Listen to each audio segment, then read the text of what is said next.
Perfect. Thanks, Jan. Okay, so anyone else? So Mike, you mentioned Cork and Dublin Airport duty free there. Would you like to share why? And Yeah. yeah, So, I mean, it's just one that stood out to me, and I actually mentioned it to a friend of mine who owns another company. It's so basically it's the duty free in Cork and Dublin Airport. So mm, I noticed their ad on TikTok. So their okay. ad was somebody looking at all these beauty brands on a laptop that they sell in the Cork and Dublin duty free. And as Mm, they put their hand towards the laptop, the product came out of it and they held the product. So it was very cleverly done. And I was like, okay. Jesus, that looks great. Yeah. So yeah, I got onto my friend who owns a similar company. I said, have a look at this TikTok. You might get a few ideas. But I just really, it was 2, 3 seconds, and that's all it took, and it connected. Brilliant. And grabbed your attention, obviously, as well. It did, yeah. Yeah, lovely. Leva, you said the water filters. Would you like to tell us a little bit about why?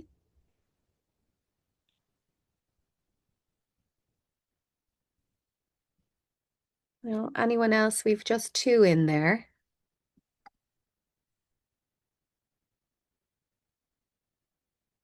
Don't worry, we'll let you off the hook. Lovely. That's okay. Leva's mic is not working at the moment. That's all right. Julianne, why IKEA? Yeah, I suppose, yeah, I was just trying to think there. I was like, you see so much all the time on your socials and like, I suppose socials is the main thing now because, people aren't watching television, so you're subscribing to different things and there's no ads and things like that. But yeah, I suppose just with IKEA, it's like it always gives energy. It's kind of like high energy. It's just like it's Mhm. fun, it's energetic, and it relates to people. So whether it's families and browsing for, their new room or, and it just kind of ticks all the boxes. It's fun, energetic, it's relatable, whether it's a couple moving into a new house, designing something, and it's premium looking, I suppose, interior design at affordable prices, because they've a style so lovely. So it's just Yeah. kind of I suppose it gets your imagination going for, what you could do with the space because there's solutions for everybody, whether it's small, whether it's, small space, big space, that kind of thing. So yeah, that was just what came to mind there. Lovely. Yeah, no, great. Thanks, guys. Thanks for sharing. Lovely. Jan, we call on you there now. The GAA ads for the ladies football through Lidl. Yeah. What's So appealing? I think it's really because they are real. So they're using clips from previous matches, and the clips are real. Real people, real goals, real efforts from people. Mm. So I think it really relates. Yeah, I love it. Well, I always love the GAA ones anyway, but Yeah. I just think that's very relatable. Fabulous. Yeah, thank you. And I suppose, yeah, the challenge is that it's that cut through, isn't it? Right. And again, it was alluded to there a few minutes ago. We are bombarded by so many ads, so many communications, so many points of contact or touch points from not only a recruiter, but everyone out there. So getting that cut through is really, really challenging. And again, hopefully today, when we look a little closer at some of the trends, you'll have tips and ideas to enable you to do that. Um, so, in terms of one particular company, um, I'm not sure if you're all familiar with the brand Patagonia. So, they decided a few years ago to adopt a very much community led approach. Okay, so the association with the clothing. And it was almost becoming like a badge of honor to wear Patagonia clothing.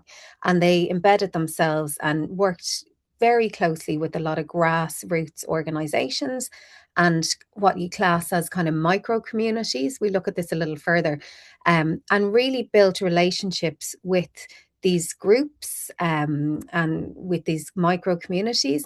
And then those individuals then became the ambassadors almost for Patagonia and kicked off a trend and an affinity and association.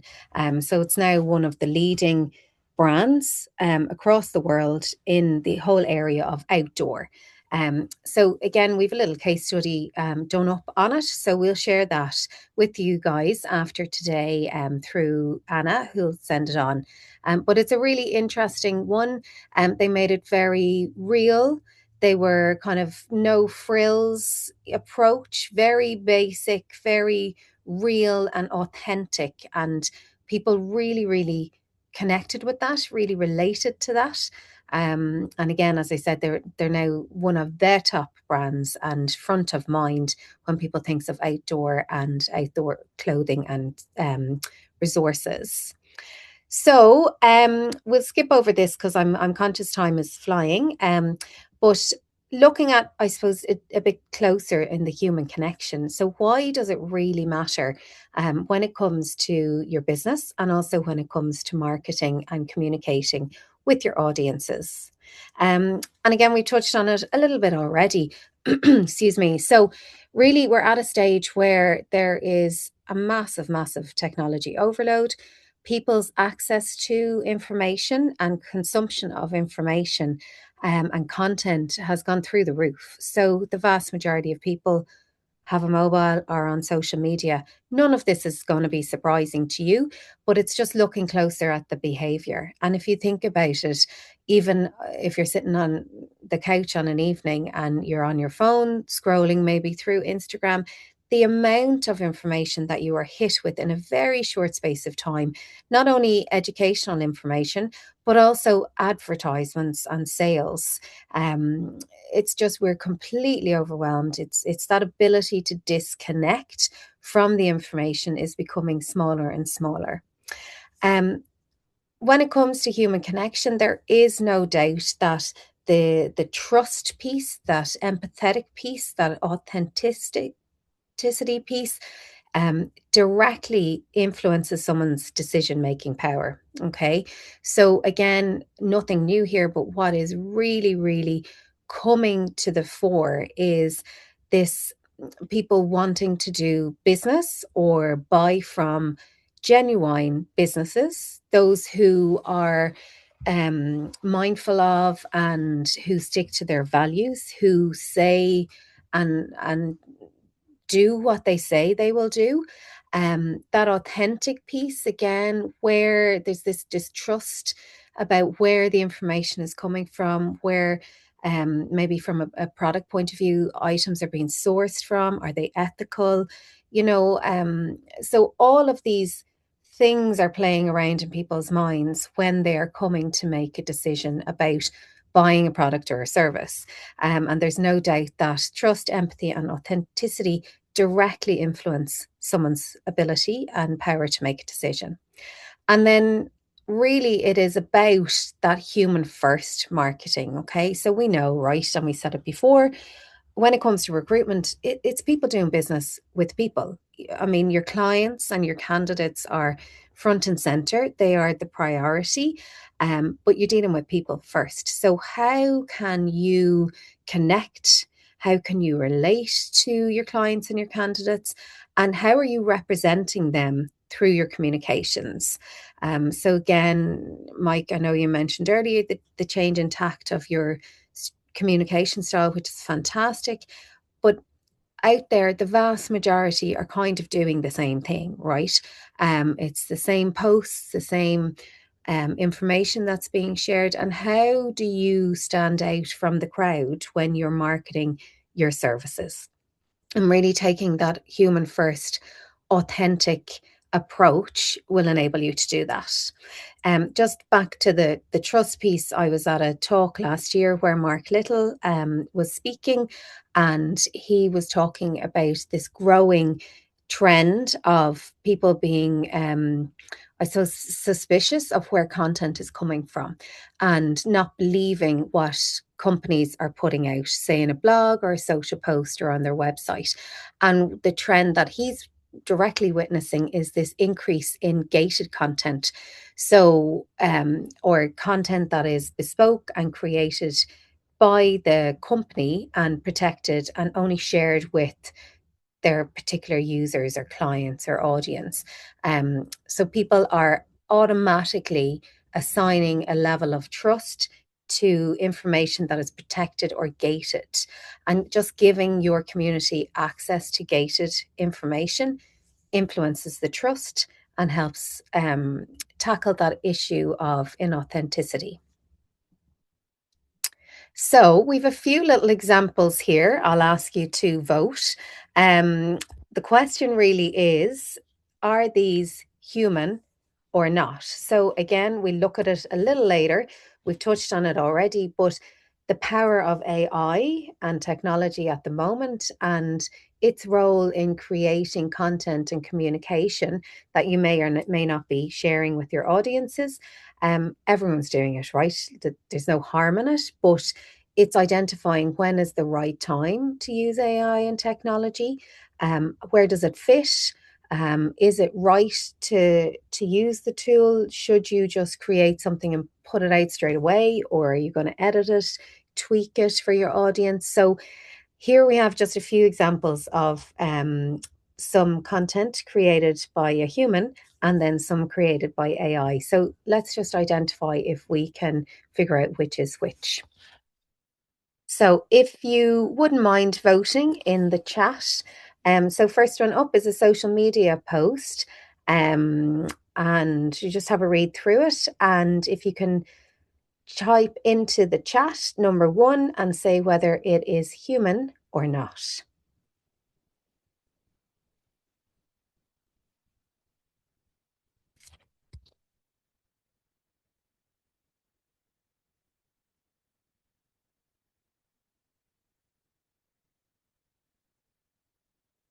Lovely. Okay. We'll keep going and then we'll check in on them at the very end. Second one is human or not. Again, social media post.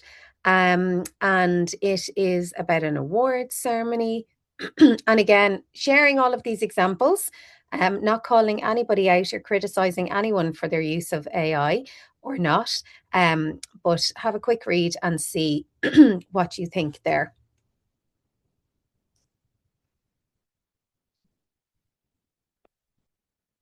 Okay, third, we have content from a website. So, tagline there and some text. Let us know, have a quick read and see whether you think it is human or not.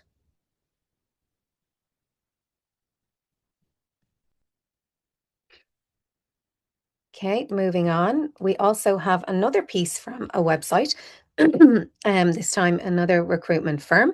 So have a little look if it is human or not.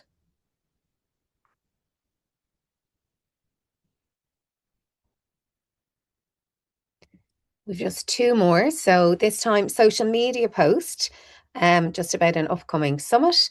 So again, have a quick read and see if it is human or not.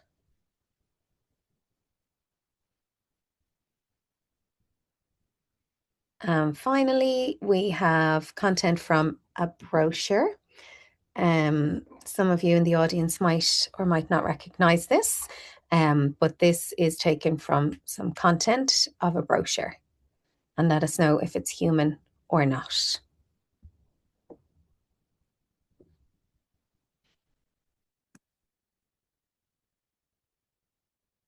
Okay, lovely. So I'm just going to stop sharing for a moment.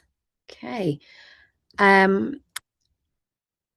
Looking at the answers, this is great. I'll tell you what each of them are now in a moment. But from your own perspective, for example, the first example, which is the social media post, what stood out? Why did some of you think it was human? And Julianne, why did you think that one was AI?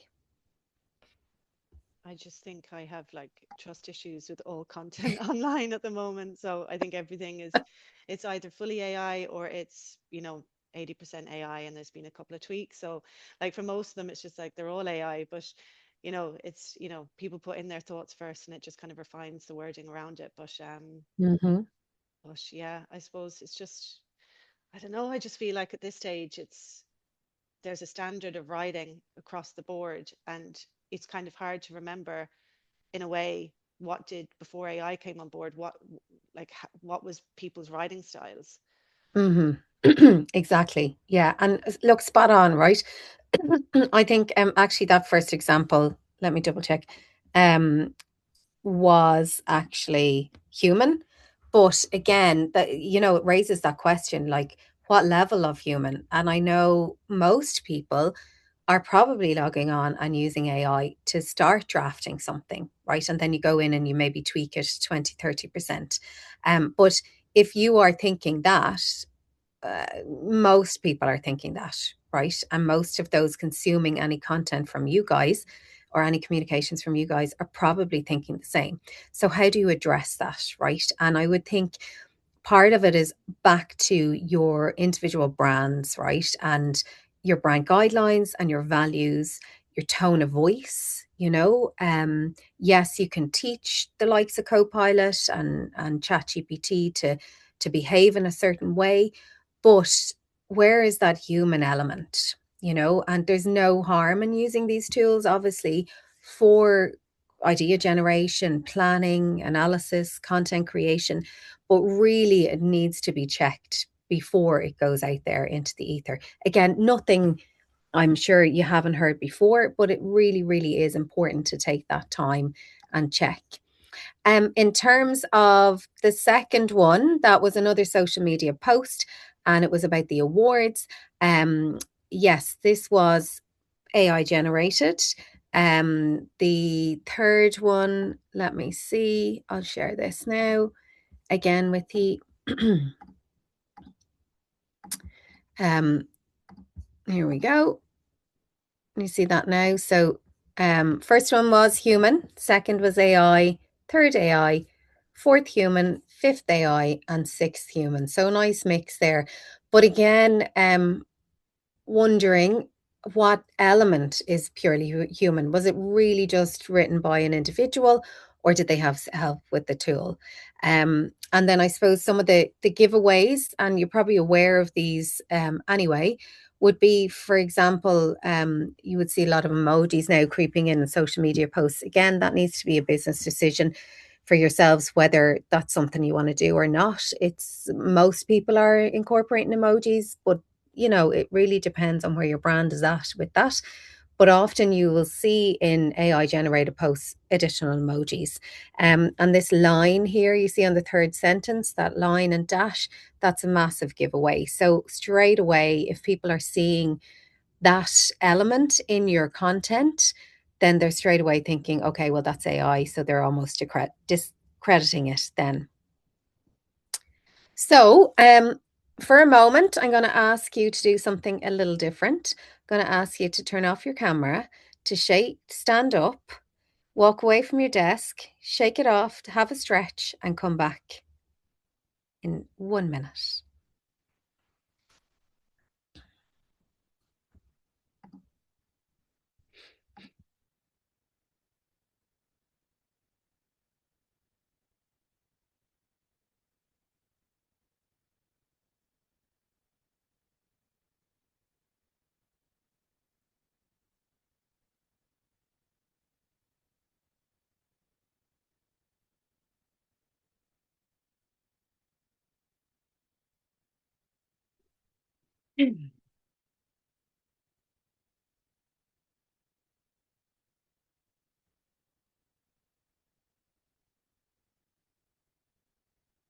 Whenever you're ready, come back on and we'll have a seat and we'll get going again.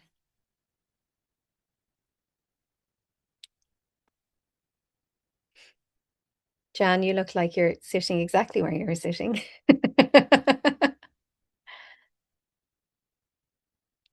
So whenever you're ready, folks, give me a thumbs up there and we'll get going again.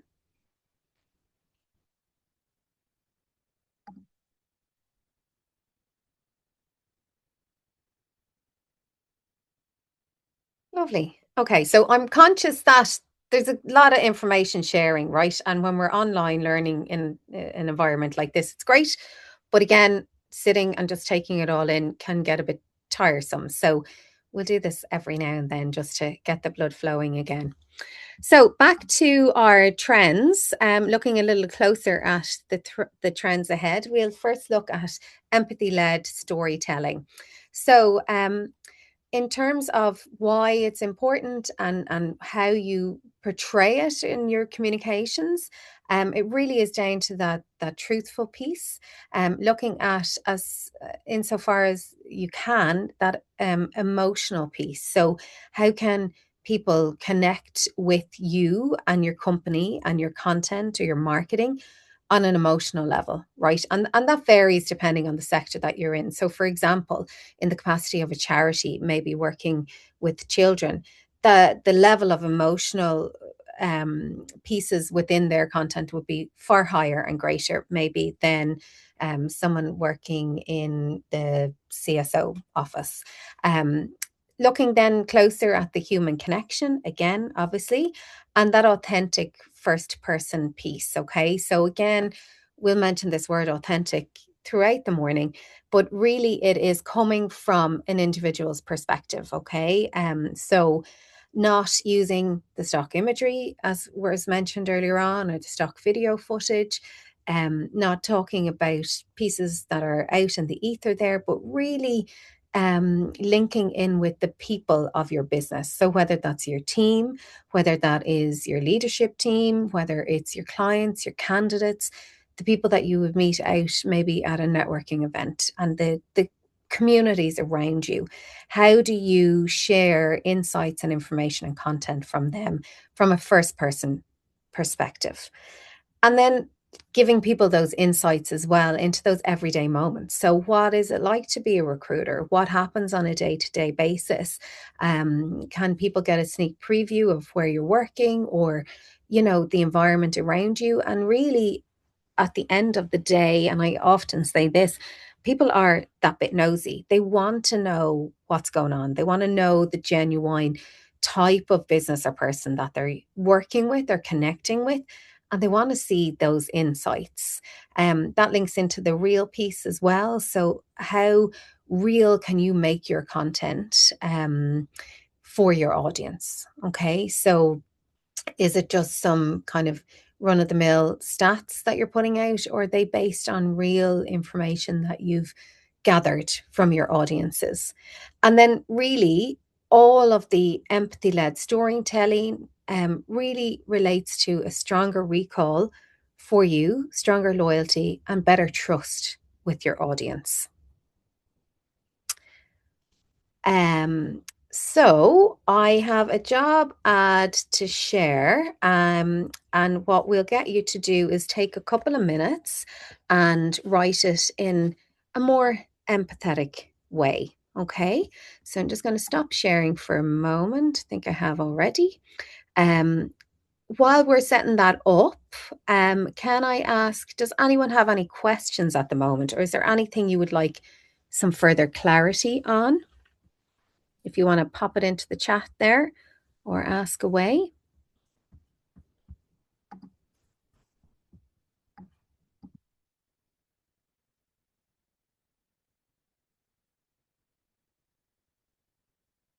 Any questions?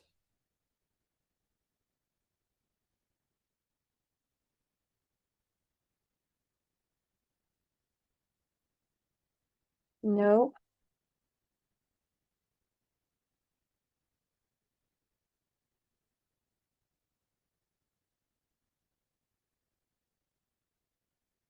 Can I ask of a poll, how many are using AI to actually write their job advertisements at the moment? Mark, yeah. And Mark, can I ask you, sorry to call you out now, Oh, that's all good. but what are you using to write the job ads? We actually created a GPT internally.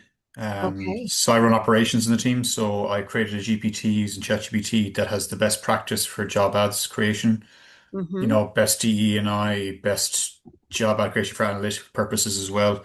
So when people want a job ad creator, they just use it, throw in the job spec, and it brings back exactly the type of job ad it's supposed to be. Because what was happening was the team are, and it probably still happens, the team are still using ChatGPT to write job ads, but all their commands are different every single time, so it's not best Mm-hmm. practice. So I'm really trying to focus them to use the GPT specifically so that they don't get like, because I see ads still going up and I'm just like, that's not like, Yeah. it looks good, but like it's not best. So best practice is like a certain word count, mentioning the job title at least 4 to 5 times within the job ad, making Mm. sure the hook is at the top in terms of like getting their engagement up to click in the ad in terms of like the package and the salary and things like that too. So it's just Hmm. it's standard enough really, but that's what we're trying to do anyways, I suppose, for us. Yeah. Brilliant. Yeah. And can I ask, in terms of the branding and all of that, Yeah. have you fed that into the tool? No, because we work a bit differently. So we embed Okay. ourselves with client companies. So we're actually using the clients, like we're embedded with theirs. So we're using their CRM or ATS system or using their Indeed. So we're not using our own that often, if that makes sense. It does. Yeah, Yeah. yeah. Fair. Brilliant. Okay. And Leva, I know your mic isn't working, but you mentioned that you're also using ChatGPT to write the job specs. Okay. And then, sorry, Mark, is it the tool that you've developed? How right is the content that it's outputting? Is it, Yeah, it's pretty copy and consistent. paste Like, it? yeah, it Yeah. doesn't lie. I mean, that the issue is that if 10 of us do roughly the same prompt, we're going to get 10 different answers back. But if a GPT is it's kind of creating a bot, isn't it? It's the back Mm. end. You have to have the premium license to use it. And it Yeah. just means that it's fairly consistent. If it doesn't have information, it'll go to the company website to get more. If it doesn't have enough, it'll even ask you questions to clarify a few things based on what the job ad was in there as well to clarify. So yeah, yeah, Brilliant. tweaking it all Okay. the time, but like it's better than most I see out there, to be fair. Yeah, Yeah, absolutely. Okay, yeah. great. Thank you. So, No, folks, I'm just going to share screen again. So this is look just a basic job spec that we asked Chat to do, our Copilot to do up. Um, so we don't have time to go through the whole thing, but hopefully you can see that there now. But let's take the first paragraph. Okay, so the about us. How can you take that and rewrite that from a more empathetic point of view or a more human centric point of view? Okay. Does that make sense? We'll take a couple of minutes to have a go at writing that, not using Copilot or chat or any of them.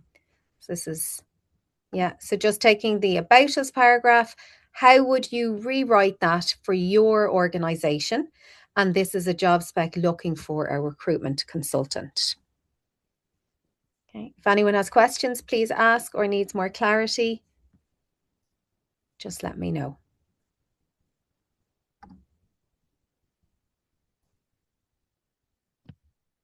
Okay. What I'm going to do is set a timer on my phone. So we'll just have 2 minutes to give it a go and see how we get on.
Okay, we've 1 minute left. If people are done, just raise a hand. I think there's a little raise a hand tool on your chat, or pop it into the chat, just say that you're done. If we need to finish earlier, we can.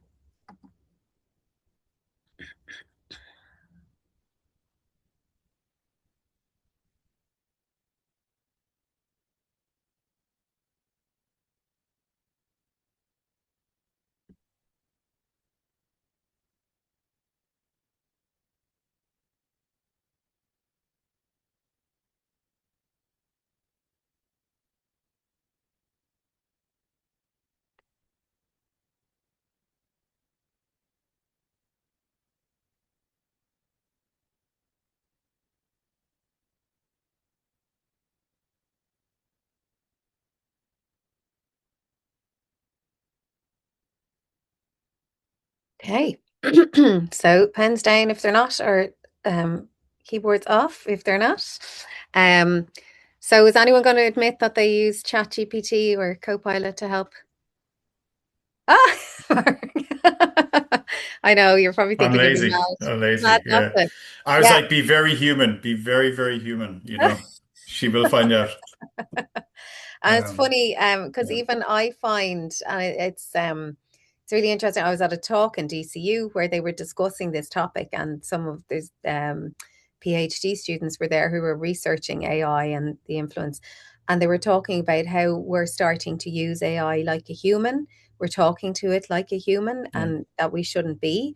And then we're not questioning what it's giving us. Okay, so again, that's something I had to think about after that session. I was like, am I actually checking my sources? Am I questioning what it's giving me? Am I challenging it? Okay. So am I just accepting the first output that it's giving to me? And then are we being truthful about how we're using it, right? And not necessarily, you don't have to communicate with your audience all the time to say, oh, here's this post and I just did it using chat. But being open and honest. And I don't know if you saw recently in the news, there was a case, I think one of the big accounting firms who were in Australia, they were asked to conduct a project for a government body and they used an AI tool and they didn't declare it. And what the AI tool actually presented was inaccurate information. So they received a massive fine as a result of that. So again, it's just owning it and being honest about it. Who would like to share their rewritten paragraph?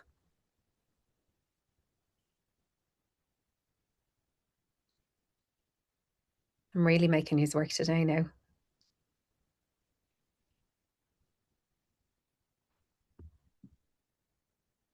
Anyone like to go first? Or even pop it in the chat there till we have a little look.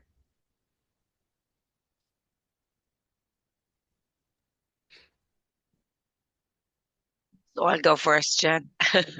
Thanks, Jan. Yeah, Go on, lovely. Jen.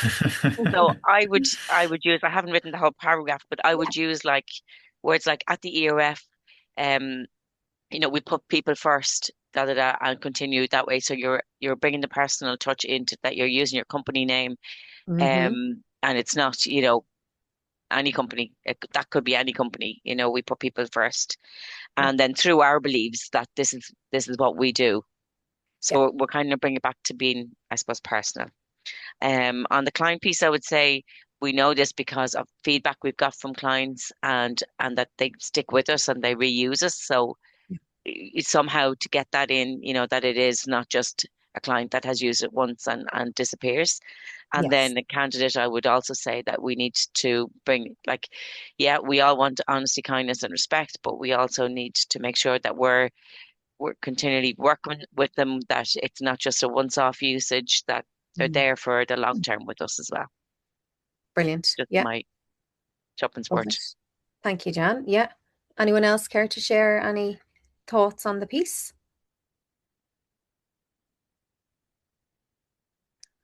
That's okay. So yeah, absolutely. And I think even from a general marketing perspective, and often companies are guilty of maybe thinking of themselves first and not the person that they were talking to. So really it is about, this trying to put yourself in the shoes of the person who's receiving the message, what's most important to them. Often when an organization or an individual is talking about themselves in a professional capacity, they lead with us or we have this, we want that. And again, it works for some, but really it's about the person that you're sending the message to. And then it really putting as I said, yourself in their shoes. Another trend that we're seeing that's a bit outside of this is this trend about marketeers being expected to just fulfill the needs and the wants and the likes of their CEO, right? And I'm sure we've all come up against this in our professional capacity at some stage. But really, what gets signed off is what the CEO potentially likes and not necessarily what the audience needs to hear. So I suppose, again, we have a duty to challenge that as much as we can. And again, put the individual or the human first. Thanks, guys. Hopefully it'll just get us thinking a bit more about the content we are putting out there, how we're writing, how we're conveying things to the external audiences. Okay. So just looking back again briefly at the empathy-led storytelling, so really applying this trend, and you're probably doing quite a bit of this already. Maybe it's not introducing lots of new stuff, but maybe it's looking at what you're doing and how can you refine it? How can you tweak it or level it up to enhance it and make it that bit more empathy-led?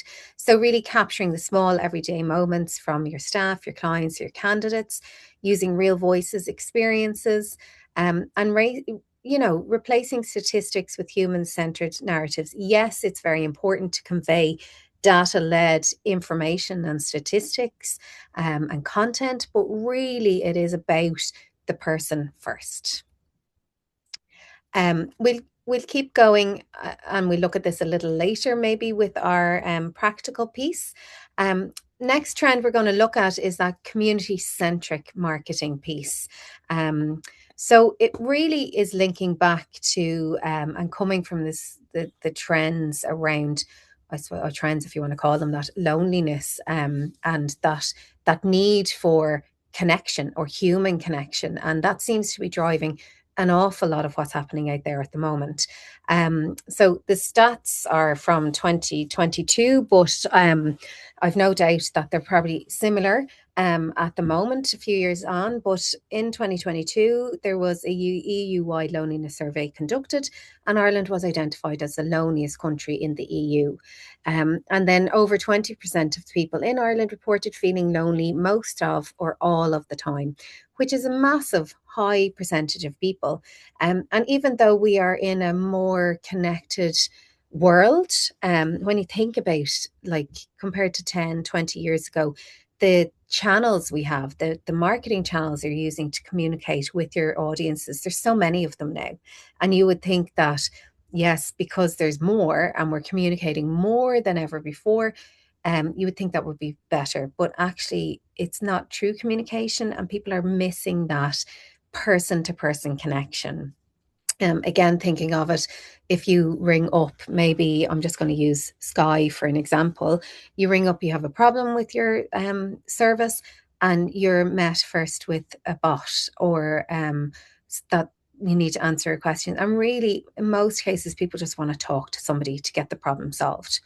In terms of the community-centric approach itself, it's really about helping someone to feel like they belong, right? So you're creating a message of belonging. You're part of this group. You're part of the community.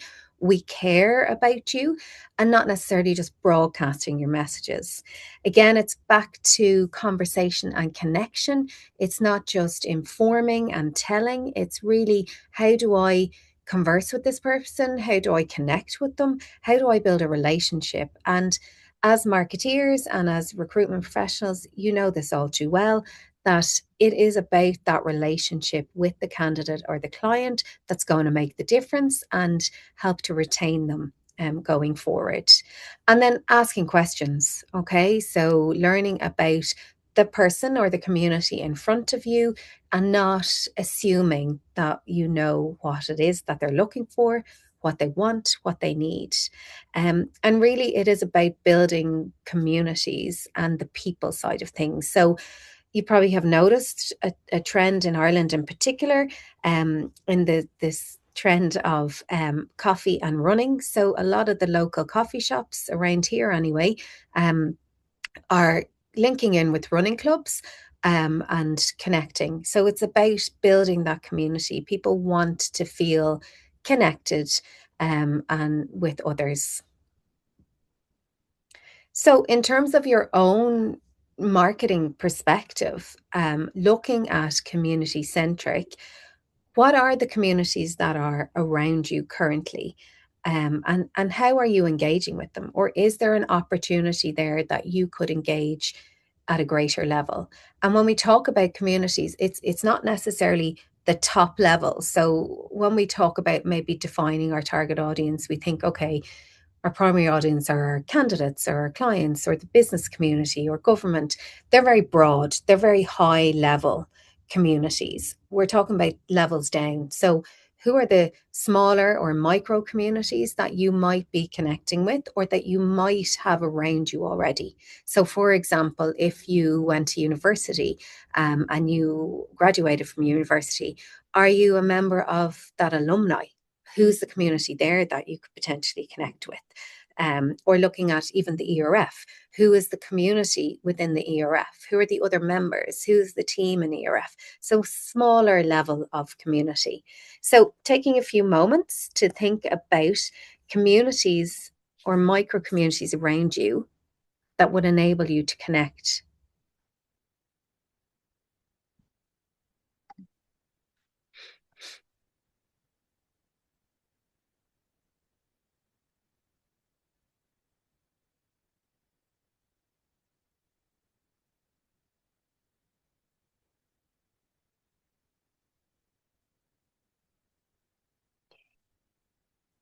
So if you can pop your answers into the chat, that would be fantastic.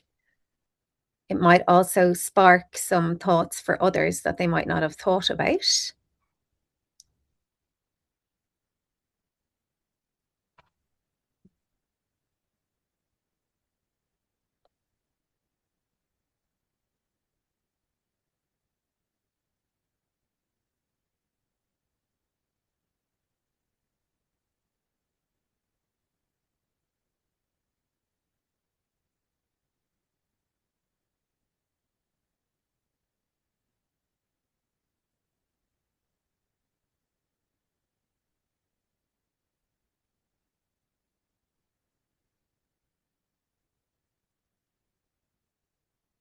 Brilliant. Thanks, guys. Keep sharing there.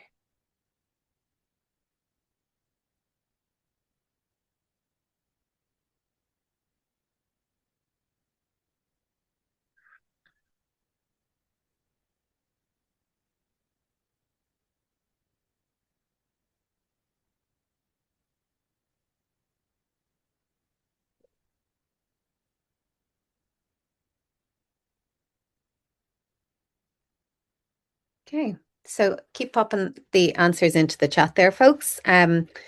So it's really, again, taking it to that more micro level, looking at who it is that you could potentially reconnect with. Okay, so if we're thinking about a business point of view or a recruitment point of view, so where is, from a business development perspective, where are potential contacts I could get? And often it is those who are around us and we forget to look at. So Jan shared there for herself, it's members, partners, sponsors, trainers, people that you would work with, I suppose, on a daily, weekly, monthly basis. Mark shared Chamber of Commerce there. Mark, do you mean more kind of larger chambers or all over the country on a regional basis? Kind of all over really. Like, Barry is part of the Dublin Chamber, Jamie, the director, is part of the Kildare Chamber. I'm based down in Clare. I'm looking at the local Clare Chamber as well and stuff like that too. I mean, just interacting with businesses is probably always a good thing, really. Absolutely. Yeah. And making those connections. Yeah. And then Mike, members of the ERF, Kildare Chamber, sponsorships, charities, local business. Brilliant. Yeah. Local chambers as well. And then from our own perspective, so I'm a grad of DCU many, many, many years ago and have recently started getting back involved with the alumni. And the beauty of it is it's a support network. It's also opening doors to things I never even thought I could open. It's also creating new networks for me. So I'm getting exposure to different people, different ideas. And as a result of some of the interaction, I've actually generated some business from it. And again, we talk about marketing and events and the beauty of going to events and networking, although I know most of us probably hate that word. But the power of being in a room and you never know who's in the room or what idea might be generated. So again, it's taking time to look at what's already there, who's already there and how can you, I suppose, leverage off it from a business or marketing perspective. So just coming back to our communities, maybe just take a moment to write down now that you have identified what communities or micro communities you're looking at, what's the one action that you're going to take in the next week to reconnect or connect with one of those communities from a business perspective?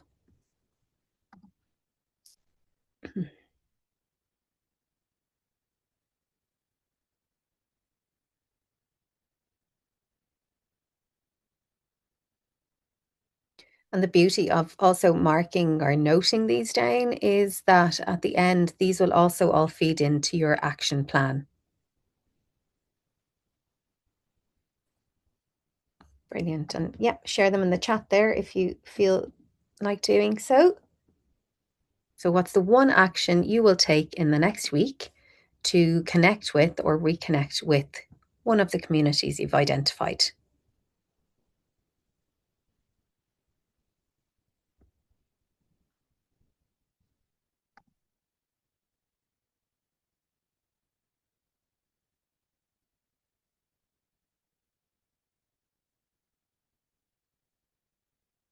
Okay, lovely.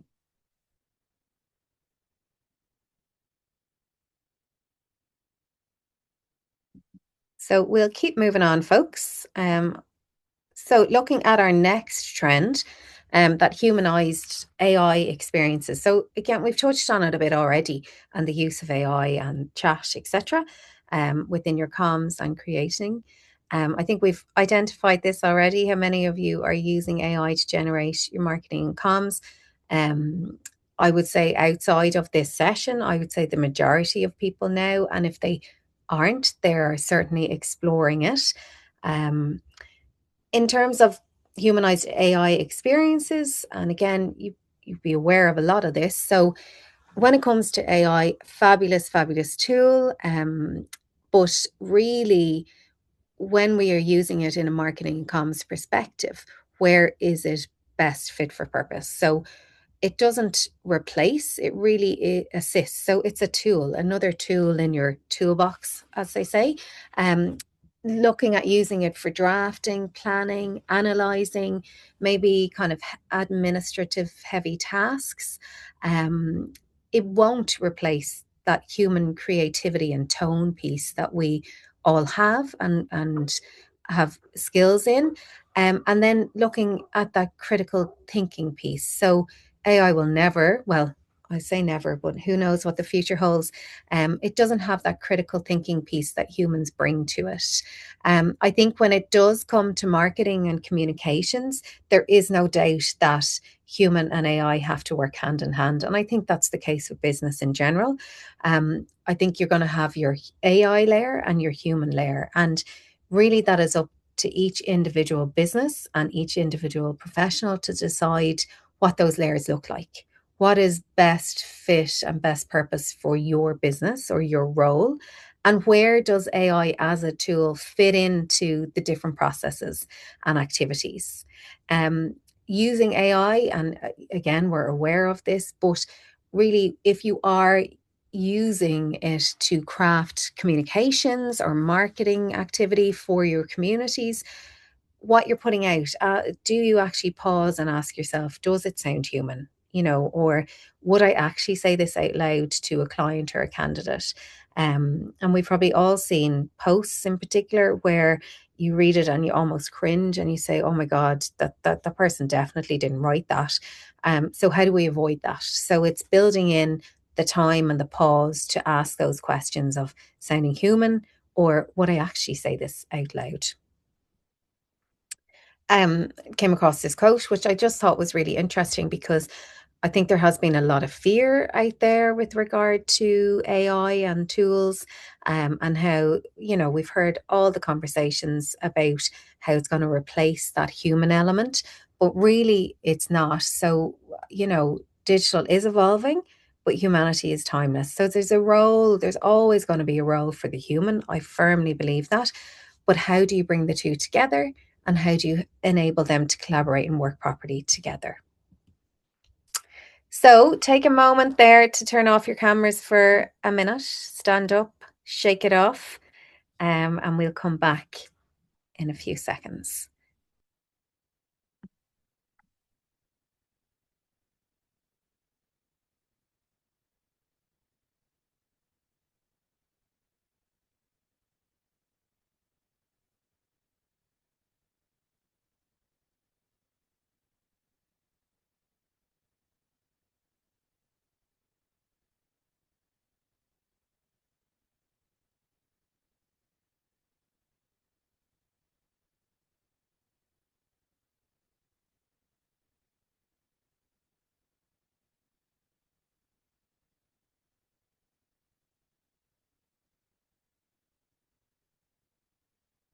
Hmm.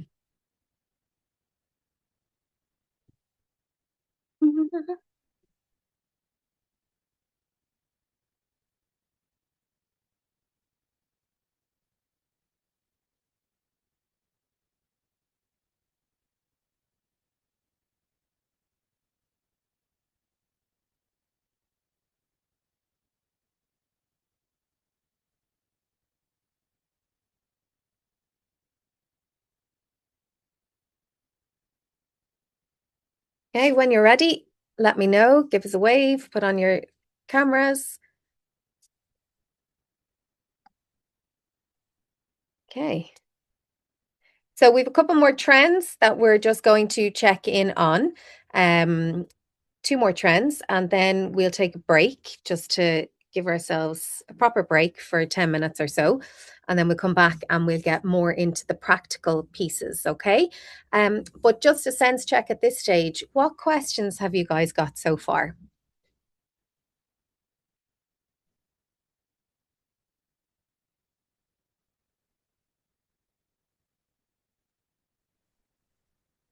I suppose I'd be interested in knowing, Jennifer, from your own perspective. And I missed the start. I'm so sorry. I had a meeting, was late. Don't worry. But you might have answered already. But I suppose as we move more into this territory with AI, obviously there's a lot more words there out there in terms of the written content. Are you kind of suggesting that it's pivoting the other way? So it's like anytime new technology comes in, there's always a buffer effect where the extremes on the other end, where like a more face-to-face human element is going to be more engaging for potential clients, I suppose, like that too. I mean, I think back in the days when we used to bring in candidates into the offices for preps and stuff like that too. Now we're a remote business, so that's not going to happen anyways. But like, are you meeting Yeah. candidates for coffee? Like, where do you see it going from your own perspective, I suppose, just from your own, I Yeah, suppose. sure. And I suppose, well, like God, I'm what, 20 plus years in marketing at this stage, right? And someone asked me a question recently and they're like, oh my God, it's evolving so quickly. Like, how do you keep up with it, right?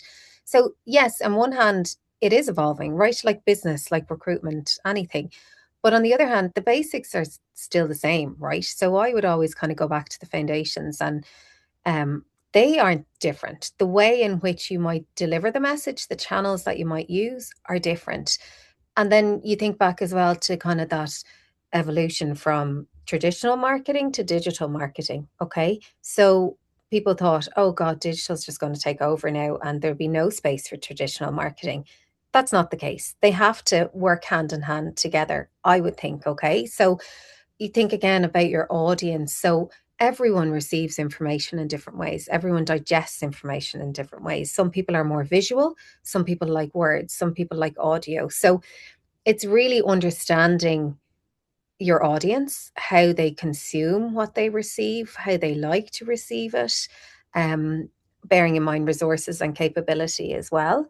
Um, but I think from my perspective, like, and maybe I'm a bit more old school than some people, but you cannot beat the one to one, right? Or you Mm. cannot beat that in person piece. And I think digital is great, online is great, press is great. What else have we got? Letters, emails, they're all great. They all have a purpose. But I think where the real magic happens is that personal connection. Okay. And, Mark, you mentioned it there that a lot of the in person coffees or prep sessions aren't happening anymore. I think that's really Mm. sad. And I think, there's a reason for it and it's harder and more time consuming. But I think that's where the magic and the real connections happen. If you think with a candidate, yes, you can talk to them on the phone or you can meet them online, but you really get to know them meeting them in person. Yeah. And the Mm. same with the client. You can't underestimate, I would think, the power of hearing what's not necessarily being said or reading someone's body language or picking up those messages. So, am I answering your question? Where is it going? I don't know. Yeah. I Yeah. think I think it's kind of gone extreme. And Yeah. I think those who will make a difference and those who will stand out are those who are pulling it back a bit and who are making the effort to have the face Yeah. to face. Do you know?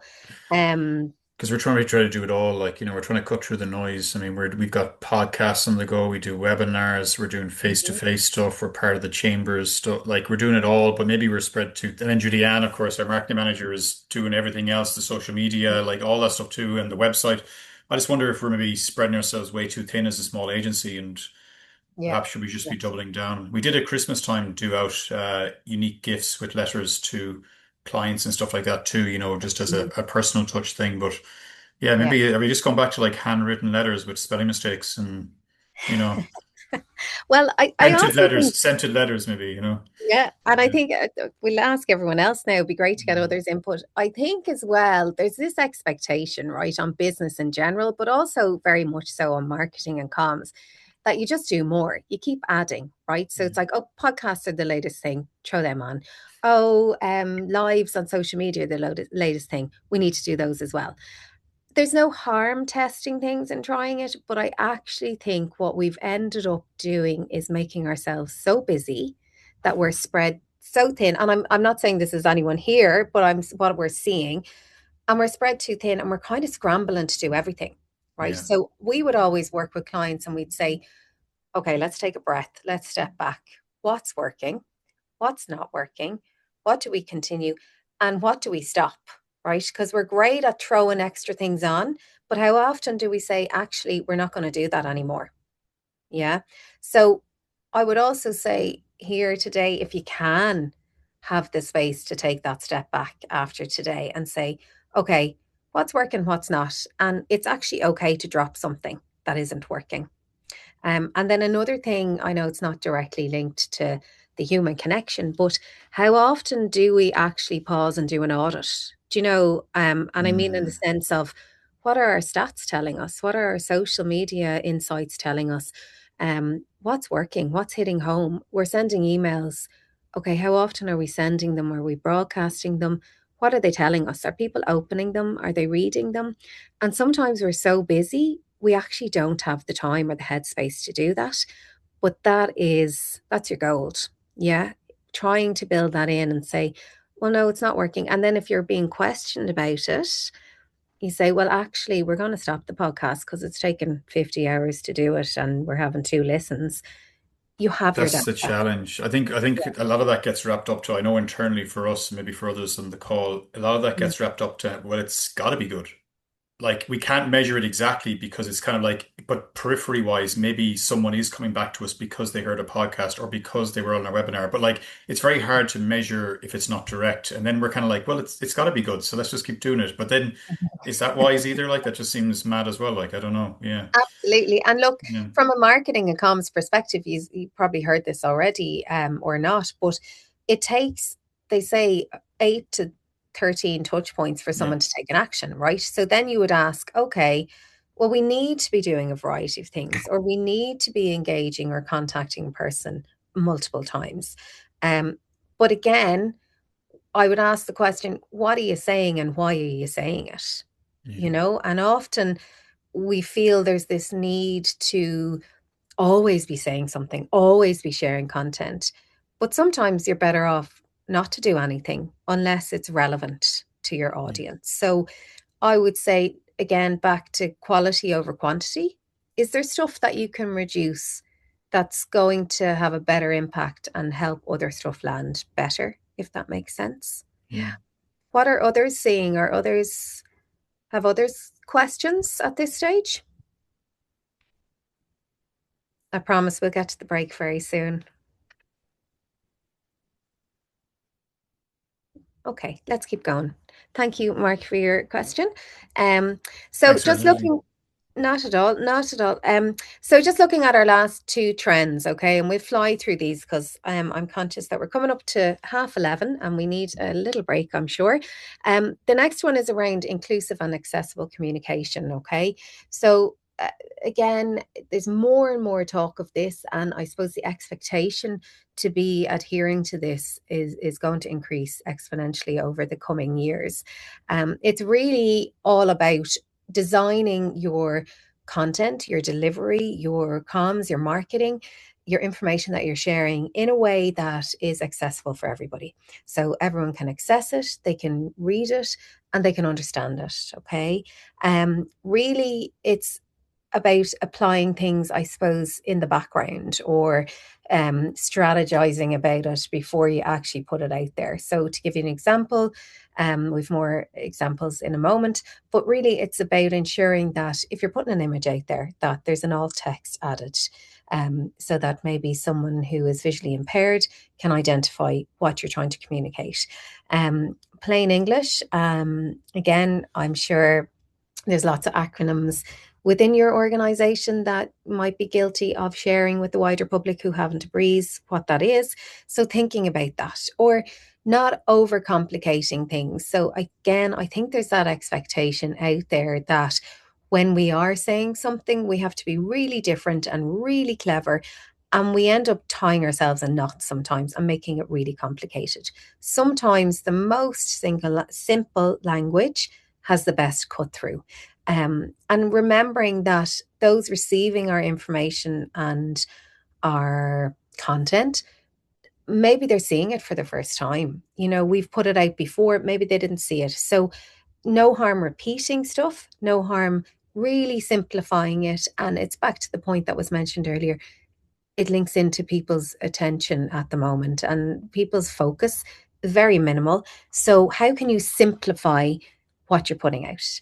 And then again, also looking at multiple formats and layouts. This isn't to complicate what you're doing or add more layers to it, but thinking about the end user and the different ways in which people consume information. A few quick wins would be looking at your font size. So if it is online, going larger, I know standard probably in a letter or an email would be font size 11 or 12, but looking at the larger font size, especially given how people are consuming information mostly through their mobile phone. Alt text is mentioned already. If you are using video, which I would hope most of you are at this stage, looking at captions, right, and making sure there's captions on every video.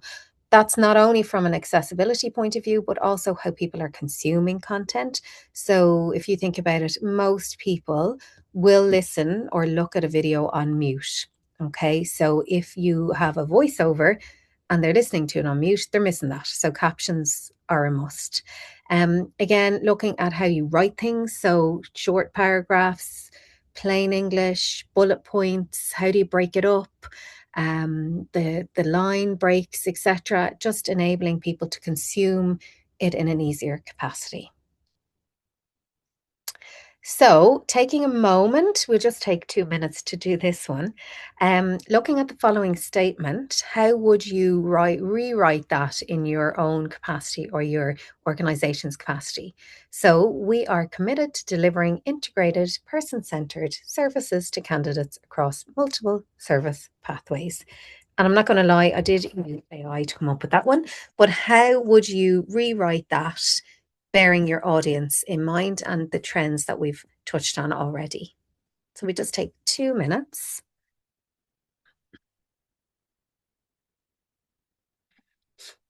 Are you sharing it on the screen, Jennifer? Sorry, I think I shut it off there, did I? Can you see that now? Lovely. Thank you. Okay. Yeah, I'll leave it up there. So we are committed to delivering integrated, person-centered services to candidates across multiple service pathways. How would you rewrite that?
Just realised I was on mute there, folks. I was just talking to myself. Apologies about that.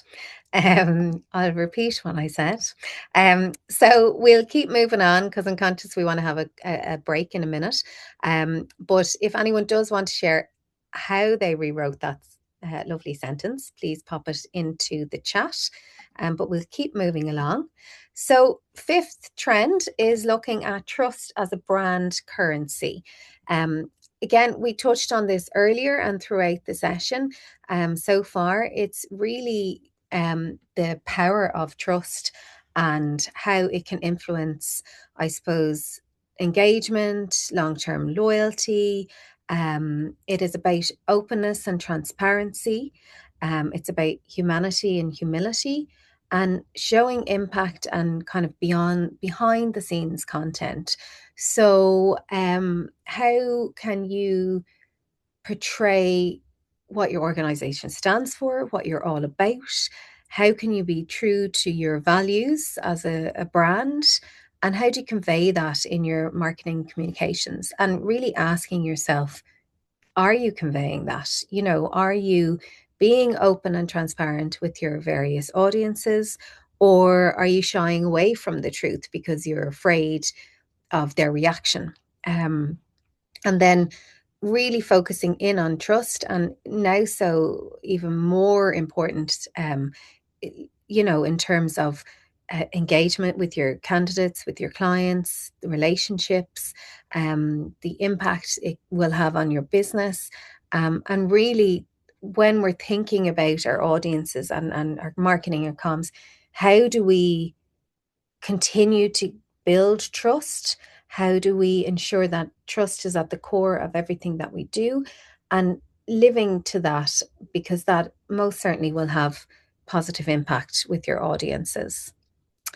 In terms of your own brands, what is the one thing that you do to build trust with your audiences? Anybody like to share? Or is it front and center for you in terms of your marketing and your comms? Is it a priority? Is it something that you would think about when you're creating content? Case studies is one thing we do a lot of. Great, yeah. And are they case studies of clients, candidates, both?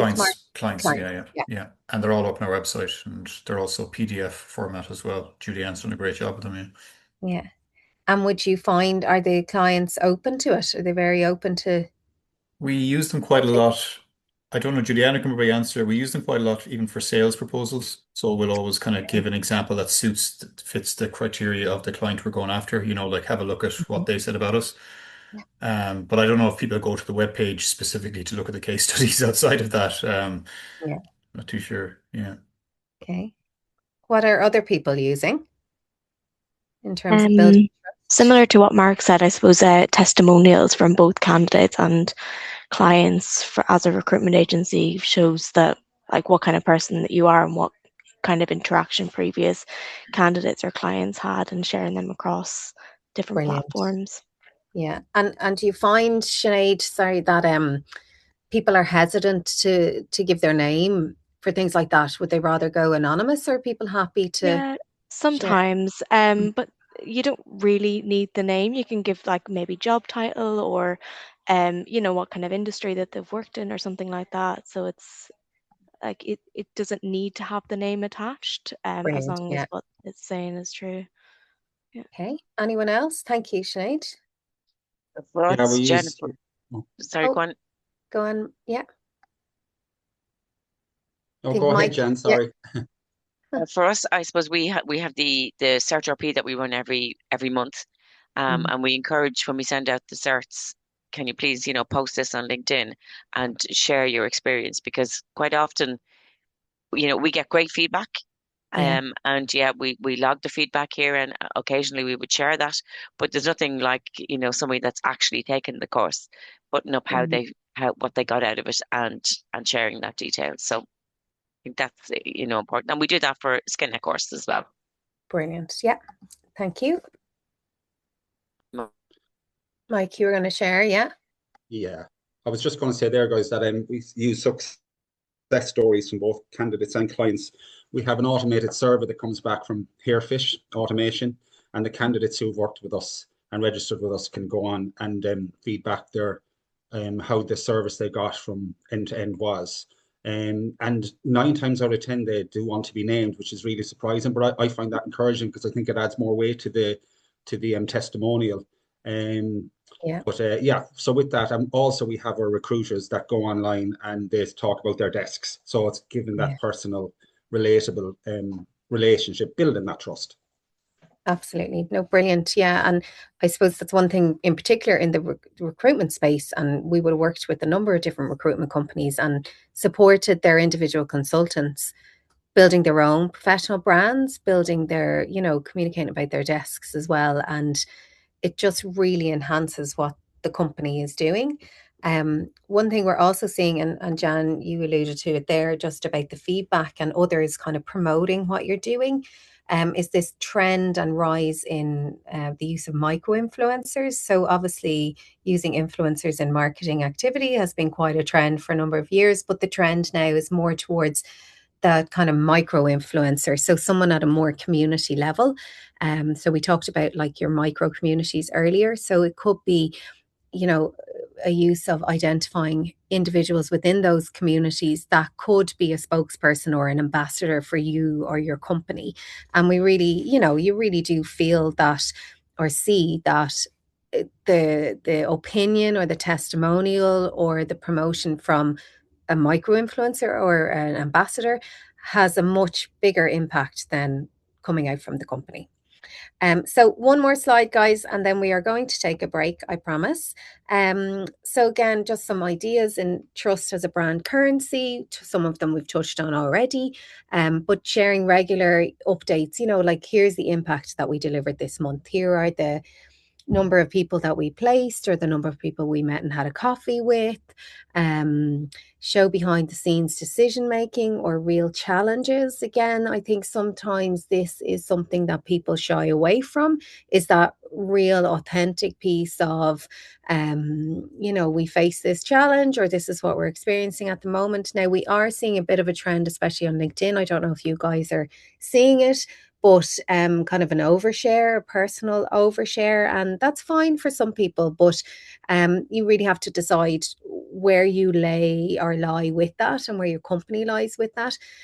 But this is more around the reality of business, the reality of recruitment or being a recruiter, and sharing some of that. And that, I suppose, emphasizes the authenticity and the relatability.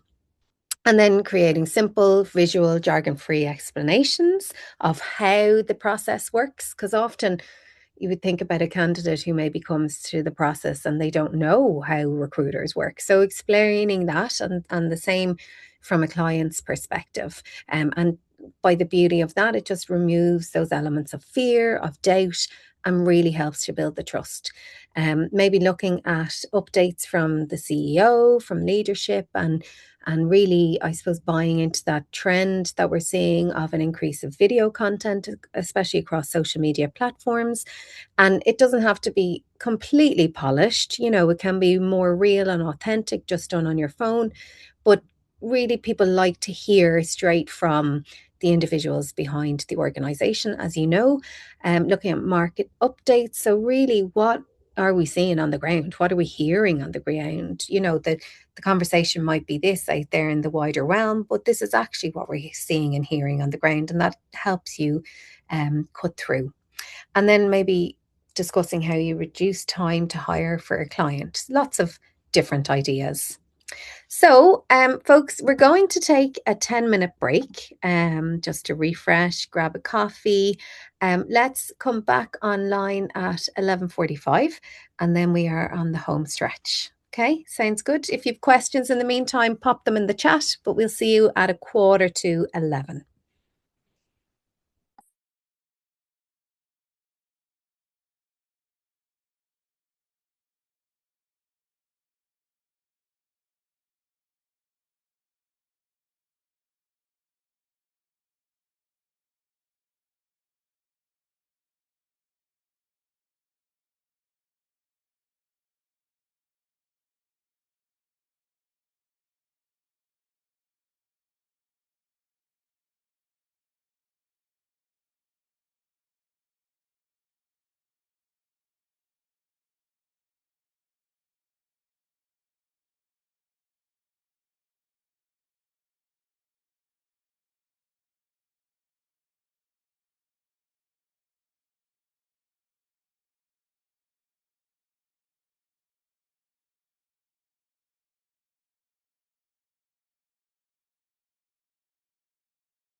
Hi, Jan. We're back. We're back, yeah. Or coming back.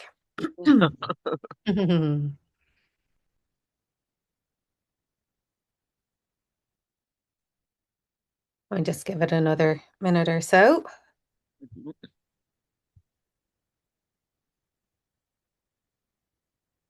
The rain is back, I can see. I know. Mm, And I don't think it's to be good today at all.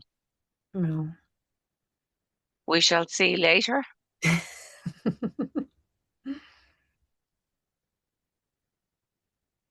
have to be a little bit guilty of I'm kind of praying that it's bad weather for the rest of the week. Why is that? Cahill's 21st is on Saturday night and his first round of his league is on Sunday. So he has a match at 11 o'clock. So I'm hoping it's called off.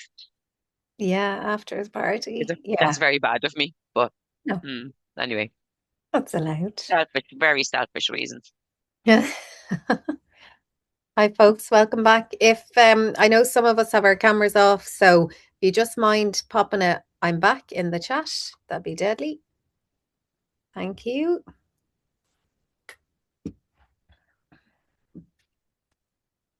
Lovely. Okay. All refreshed and raring to go, yeah? Right, we're on the home stretch. What we're going to do is kind of take the trends now and start applying them, I suppose, in your own context. But I just popped up a question there. You may or may not have seen it, but what is a challenge you face when it comes to the trends that we have discussed? So thinking from your marketing and comms perspective, what challenges do you think you're going to face when it comes to the trends or applying the trends? If anyone would like to share, pop it in the chat or turn on your mic and share it. I suppose one thing is just keeping up with digital advancements while also just holding on to the ethos of who you are and your tone and your messaging, while also kind of just pulling those two together without losing, the uniqueness of who we are as a company, I suppose. Absolutely. Yeah. And I think you're not alone in that, Julianne. I think most are fearful of that and the pace and the speed at which things are changing or we perceive that they're changing. Yeah, definitely a challenge. Anyone else? Yeah, I think for one of the main things that I'd be thinking about is the click rate and the engagement. In a world of doom scrollers, like what's going to capture them in the first 2 or 3 seconds to actually watch the rest of your content. So that's like the biggest challenge, I think, just to hook people from the get-go. Absolutely. And I think part of the challenge, Mike, with that as well is that, and you're all probably well aware of this, is that in the background, the algorithms, especially on social media, keep changing, right? So what you put up 3 months ago on LinkedIn worked beautifully and now it's not performing. So you're up against that also. And then we don't always get insights as to what the algorithm has changed too. I think from our perspective, what we're seeing and what we always advise clients is it's back to the basics, it's back to consistency and relevancy. And I think if you are consistent about both of those things, then you'll do fine. I also think we went through a bit of a trend of kind of an obsession about engagement, and maybe rightly so, right? Because we need to measure things. But we measure everything by the number of clicks, the number of comments, the number of reposts from a social perspective. But really, and I think I could be wrong in saying this, and please correct me if you disagree, but I think we discredit kind of visibility sometimes, like who is seeing our stuff. We don't necessarily measure that or give it enough weight. And I would argue that in that I think if people are seeing it, that's a really positive thing. Yeah. And you don't know who's seeing things. And I've so many stories of different clients and one recruitment company in particular, they announced something, say a promotion of one of their team. And someone said the amount of people that actually said it to them in a in-person capacity, they hadn't engaged with the comment or the post, they hadn't clicked it, they hadn't liked it, whatever, but they had seen it and it hit home. So I think we can't discredit the visibility of what's going on, but really it's down to the consistency and the relevancy.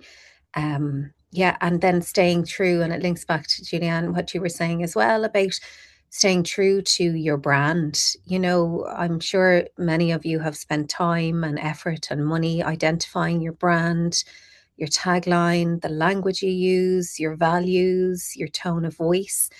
But it's really, no matter what you're putting out, no matter what you're doing, staying true to that and always coming back to that as your core, and that will help. Yeah. Anyone else in terms of challenges that you're facing when it comes to the trends? I think Jennifer, with everybody, sorry, Mark, sorry. Yeah. I think with everybody, using all the tools that are available now, and everybody trying to get the sale, get the notice, get the candidate. We're all doing so much, but what makes us all any different than anybody else? And that's the challenge, I suppose, for us. Like we're trying to get people to come to our conference. We're trying to get people to come to our events. We're trying to get, our training out there. So what makes us any different than any other Skillnet in the country? And that's where we have the biggest challenge for us, I think. Big time. Yeah. And again, I would say you're not alone in that, Jan. And I think one thing that we often forget to do as businesses or as marketeers or salespeople is actually ask our audiences, what do they want? Right. But, taking those insights sometimes with a pinch of salt, because I think, Jan, we were talking the other day and I mentioned that sometimes when you do survey people, they will tell you what they think you want to hear, not what they actually think. So it's playing around and being mindful of that, but really asking yourselves the question, okay, well, do we actually know what our clients want? Have we asked them, or are we assuming? Are we delivering what people need and want at the moment, and trying to link into that? Yeah, I think sometimes we're so busy, as you said, doing the doing, that we actually forget to pause as well and ask, yeah, Mark, you were going to. Very along the same lines as Jan, yeah. Just like it seemed like busy fools at times, like where we're kind of doing every aspect. But I wanted to ask you from your own experience, like how would you gauge things in your own business if something was working or not working? Like what are the criteria for like, okay, this approach is not working anymore, I'm just going to dump it. Like what would Yeah, be in your head as a guideline? yeah. Gosh, that's that is a hard question. I suppose there's no straight answer, but for us, I suppose there's a number of factors, right? So if you think about, let's take it back to basics. There's certain stuff that we really enjoy doing, right, from a marketing perspective, and that works well for us. And then there's other stuff that we have to absolutely drag ourselves to do, right? I would think that's a bit of an indication straight away, right? Now, we always don't have the luxury of deciding what we do and don't do, but I think that's a good indicator. I would also, lately we've been questioning, and this might not be directly answering your question, but lately I've been questioning the frequency at which we put things out, right? So again, there is kind of a growing requirement or expectation that something goes out every day, or we're doing something every week. Do you have to? Is it landing?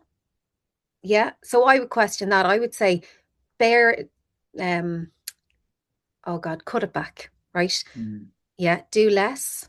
That's going to have a bigger impact.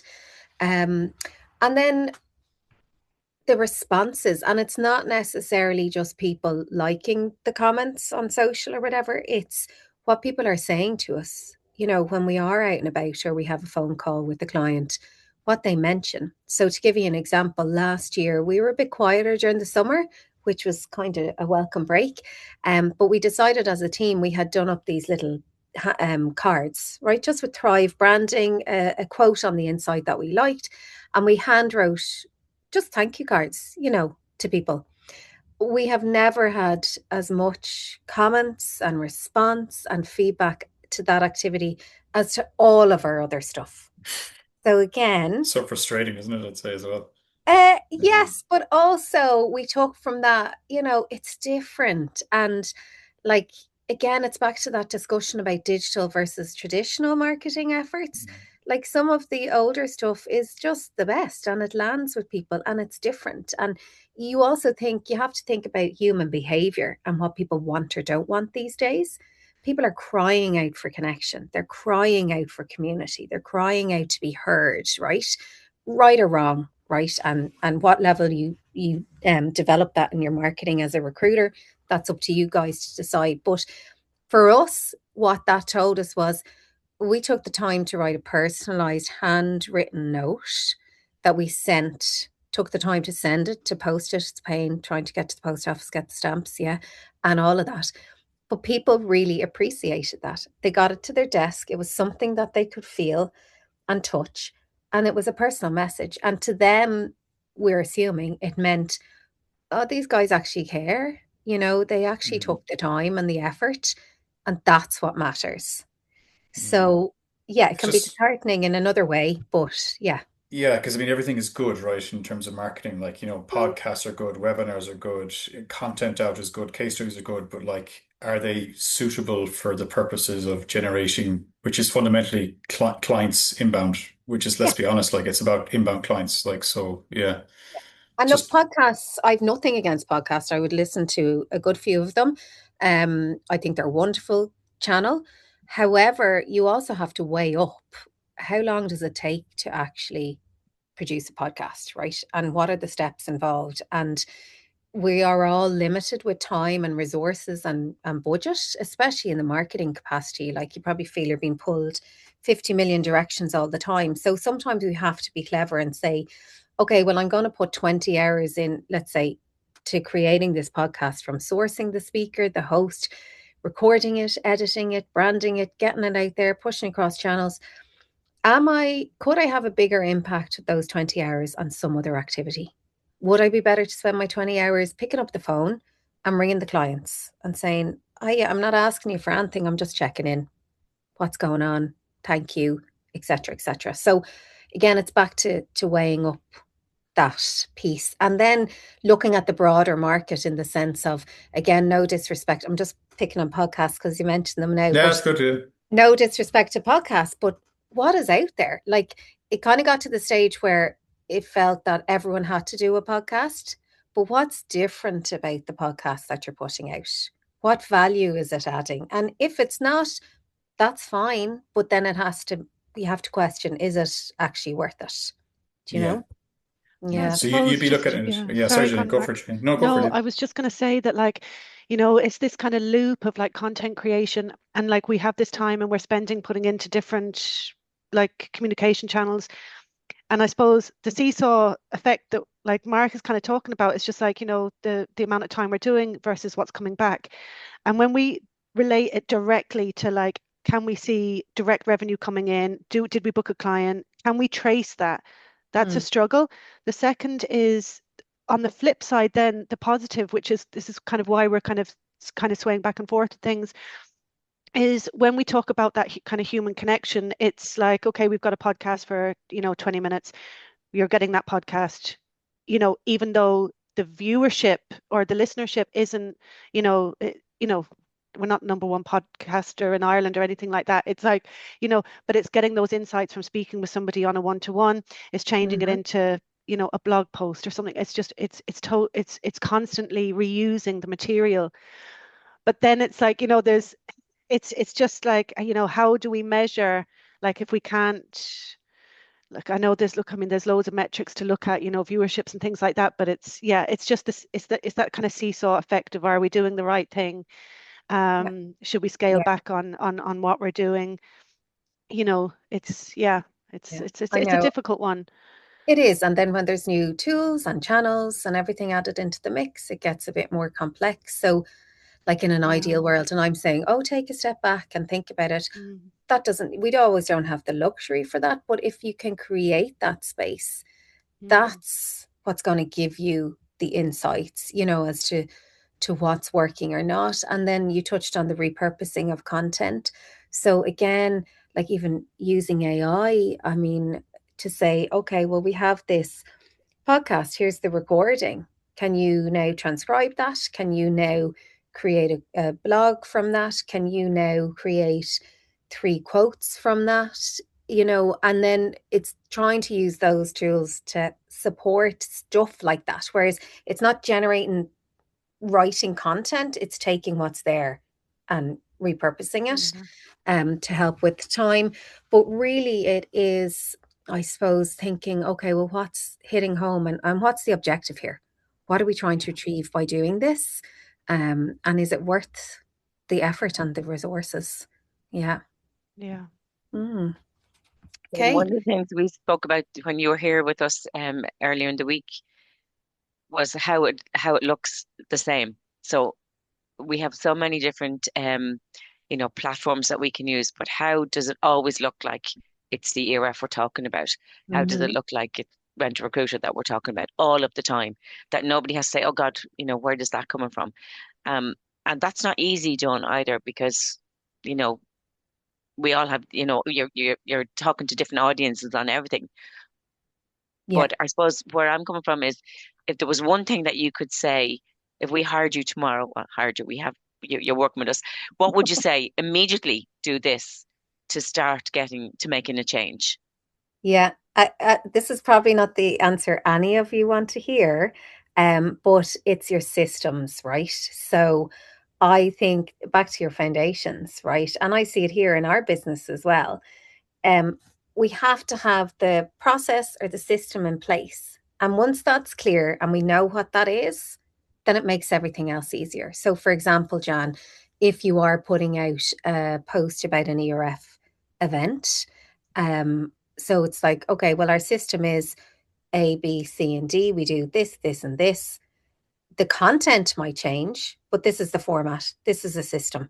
You don't even have to think about that bit then. So it takes a lot of the thinking out of the equation. Mhm. Yeah. Yeah. And then even from a marketing perspective, like looking at the breadth of what you're doing and saying, Jesus, this is actually all we're doing in a week. We don't need to do all that. We can spread some of that out. So looking at your process and systems. Yeah. Does that help? Yeah. Yeah. Okay. Brilliant. Guys, loving the discussion. Thank you. Okay, so I'm conscious we have half an hour left. What we're going to do is just break out into 3 groups, and we are going to look at a brief activity. Okay, so let me just share my slides for a moment. So looking at applying the trends, can you guys see those okay? No. No. Okay, hang on now. Oh, help if I shared it properly, wouldn't it? Now, how's that? Can we see trends? Yeah. Fabulous. Okay. So, right. So I have breakout groups set up and I've assigned you each to a group.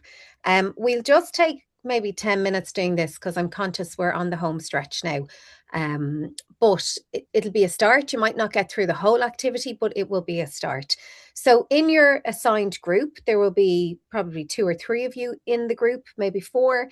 Together, identify a business or a marketing challenge that one of you is facing, and then apply 3 of the trends we discussed to redesign that challenge from a human-centered approach. We're asking you to produce a mini story or a narrative or a touch point, or a process that would humanize. So let's do one of those things because that's quite a short period of time. So pick either the narrative or the mini story you'd write around it, a touch point on the client or the candidate journey that you would enhance the human connection, or one AI process you would humanize. Okay, and then we'll share it with the group when we come back. Is that clear? Yep. Makes sense? Yeah. Perfect. So what I'm going to do is I'm going to just open the breakout rooms now, and you should be automatically assigned, and let's hope it works. Okay. Unassigned. So Eva, I just have to assign you 2 groups. I'm going to do that now. You should be in room 2.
Hi, folks. Sorry to cut you short. It's okay.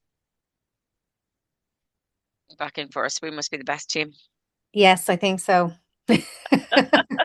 We'll tell the others when they join now.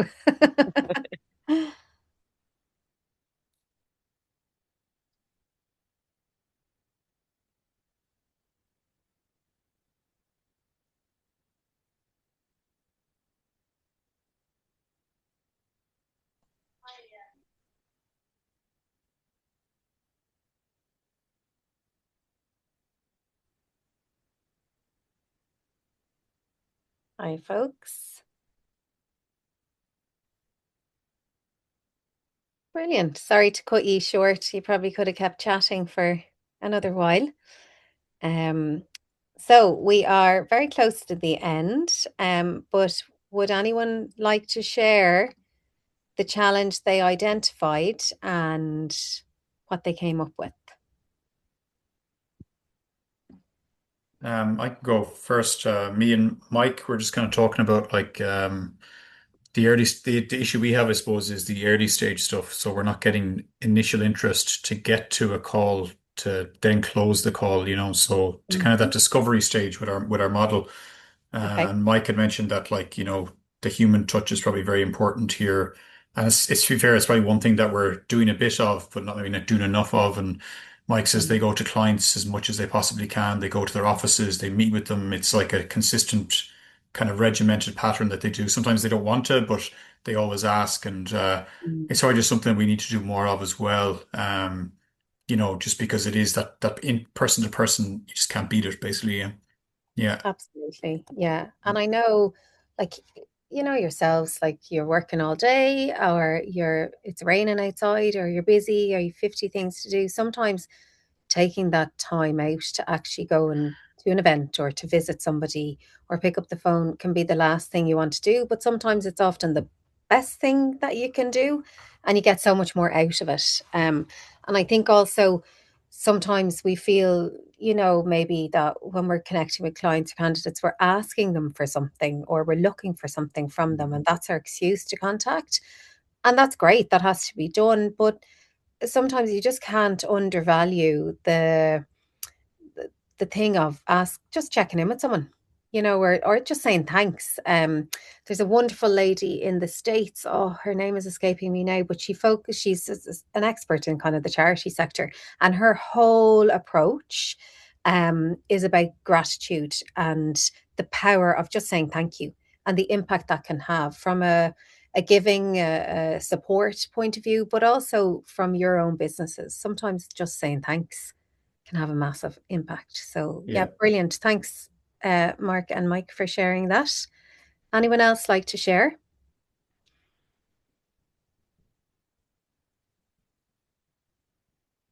We just spoke about the whole, I suppose, candidate journey and the use of AI and what we could automate, and then what we could spend more of our time in terms of, improving our relationships with candidates that have, gotten through and are, into the first and second stages and third stages of that hiring pipeline. And then also, I suppose, making sure that, candidates that have come through, that there's communication that has been sent back to them, kind of, you know, um, potentially giving reasons why they didn't get through to the next round. So, it was highlighted that that's not at the capacity of most recruiters, because the amount that come in, the volume of applications that come in, there just wouldn't be enough time in the day. So it was just a discussion around how we can use AI to give constructive feedback and then spend that time, that personal one-to-one time, with the candidates that are successful and that are moving through. Brilliant. Yeah, absolutely. And look, we all have a finite amount of time and capacity, and there's so many asks and demands. And yeah, especially